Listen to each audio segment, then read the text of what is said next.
అందరూ బాగున్నారా? ఈరోజు మా అమ్మ స్టైల్లో చికెన్ కర్రీ ఎలా చేయాలో చూపించబోతున్నాను, చూసేయండి.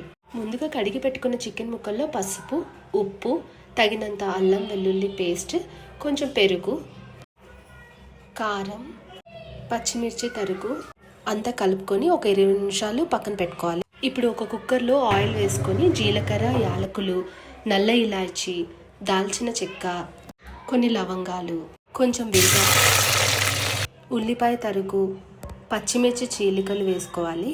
ఇవి బాగా వేగాక కొంచెం అల్లం వెల్లుల్లి పేస్ట్ మళ్ళీ వేసుకుందాం. ఇప్పుడు అందులోనే కొంచెం పుదీనా తరుగు, ముందుగా మ్యారినేట్ చేసి పెట్టుకున్న చికెన్ ముక్కల్ని వేసేసుకుందాం. చికెన్ ముక్కల నుంచి మంచిగా వాటర్ వచ్చేసాక టొమాటో ముక్కల్ని వేసుకోవాలి అండ్ కొంచెం కారం.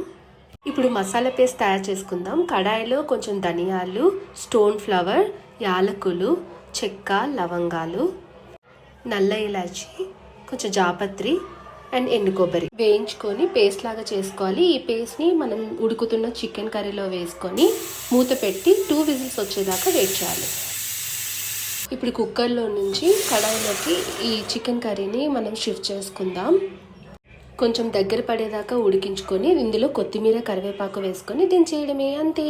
ఈ వీడియో కనుక మీకు నచ్చితే ప్లీజ్ సపోర్ట్ మీ.